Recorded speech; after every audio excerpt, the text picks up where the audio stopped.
Welcome, I'm Al Deering, Senior Scientist at AURI. Today we are at the AURI Bioindustrial Innovation Center. Today we're going to be focusing and taking a look at Kernza perennial grain. The reason we want to focus on this grain is because AURI provides assistance to clients focusing on the development and cleaning of this grain so then producers can take those processes and implement it at their location. So come with me and we'll take a look at the various processes that we follow in the pilot lab to get this accomplished. One of the things we need to focus on when Kernza comes into us is cleaning the material. So as you can see by this sample, there's a lot of organic material, whether it's the stems, various trash that comes in off the combine, which is typical when combining Kernza. What we want to do is get it to this stage where it is obviously clean, and that involves a variety of steps. The interesting thing to note though, with Kernza, there is some free thresh grain already that comes in this material, and that is something breeders and genetics are trying to improve in the product, so more of it is free threshing, so it is not as involved trying to separate the actual seed from the grain and get it out of the seed coat. So like many seeds, one of the first important things to do is identify the moisture. And the reason moisture is so important is because you do not want any bacterial or microbial growth within the material, because when you do get the additional stems and trash in with the seed, that holds a lot of additional moisture that you don't want. So as we always do, we always take a sample of the moisture right away to see, are we at 15% moisture, which we can work with? Are we at 12% moisture, which is actually stable and can store for an extended period? Or are we up around the 18% or 20% moisture, where we may have to consider some additional drying? After we have taken the moisture sample, then comes the first cut. Obviously, we need to do the separation. So what we do at AURI is we have a variety of screens that we conduct some hand testing on initially, and they range in size from 3/64 all the way up to 5/32. But what's unique about this seed, and think of a wild rice seed, it is elongated and narrow. When you look at Kernza, it is very similar to that. So you don't have a screen that is rectangular. Instead, they're all elongated. And then what we want to try to do is match the width of that grain so it will fall through the screen rather than being retained, because we want to separate that seed from the trash material. One of the things we have identified here is to make that first cut, or the first separation, to take these long stems away from the grain, is to use a 5/64 or a 4/64 inch elongated screen to do that initial cut. That'll allow the organic matter to set on the top and be discharged while the seed passes through. Then as we go through the second screen, we use a 3/64 inch elongated screen, 1/2 inch long, that takes that final seed and lets that pass through. And then you end up with a pretty clean cut of material waiting for additional aspiration or final cleaning. So here we are at the vibrating sieve, which I had discussed, to do the separation of the dirty grain and try to liberate the clean grain from it, or the grain that's in the hull yet. So as you can see, the top sieve, the purpose for this sieve is to take the long chaff or the long stems, the straw, away from the seed. And it's very coarse, long, and as you can guess, there's very, very little seed remaining in that cut, and that can be discarded. Here on this side, you'll see our final cut. What this is oftentimes a lot of the liberated seed, or the Kernza seed that is outside of its hull already.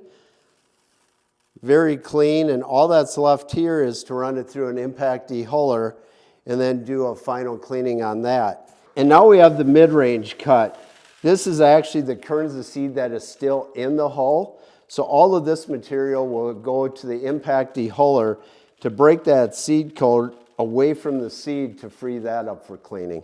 So the next step after sieving the material and removing the large foreign material from the seed, it is actually to take the seed, some which is free threshed and some which is still in the hull, and run it through an impact dehuller.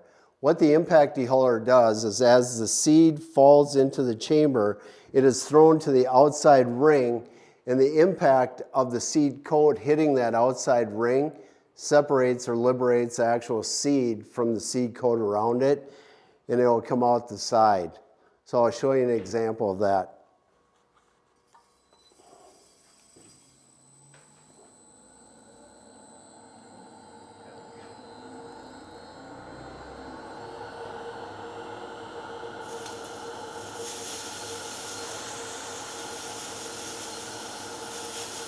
Now, if you look closely at this seed, you're going to start to notice that there's a lot more visible seed in the material.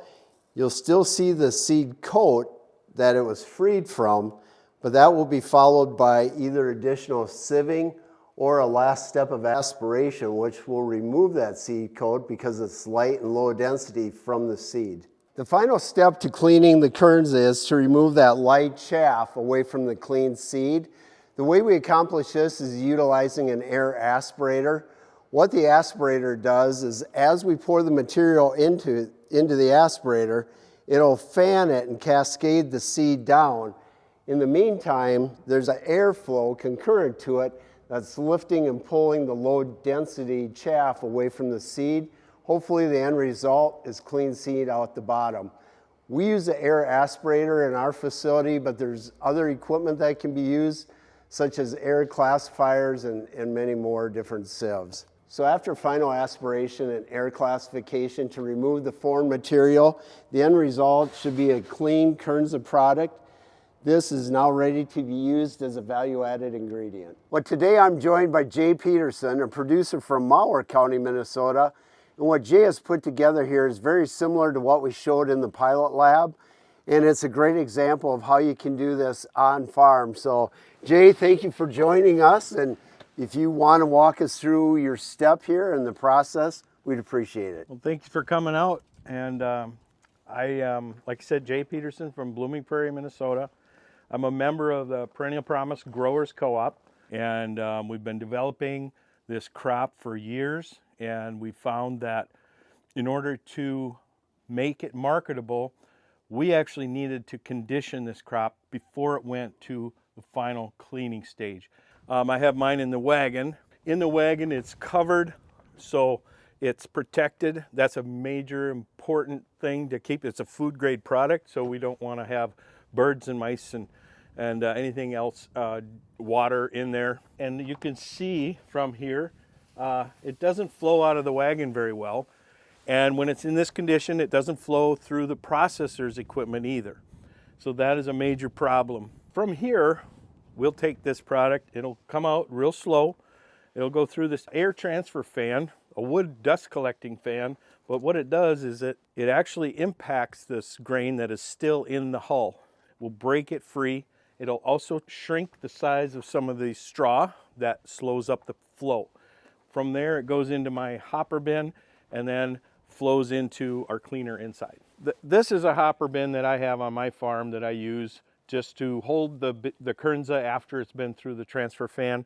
It doesn't need to be this device. It could be another bin, another wagon, or totes. So now we're inside the Perennial Promise Growers Co-op mobile cleaning trailer that we put together with AURI's air screener. And what we're doing here now is we're using a flexible auger to bring the product in the hopper. And as this shakes, the screens will separate the good Kernza from the lighter hulls and the straw. The most important thing this is doing is taking the straw out so that when it goes through the screen, it goes into a tote, and it will have some hulls in it, but that is actually good for longer term storage. And the final processing then will be done at the cleaners to get it down to what goes in the bag. So here we are at the end of our cleaning system. We've got a flexible auger taking our Kernza into a tote for storage, and our Kernza is ready for storage and delivery to the final processor.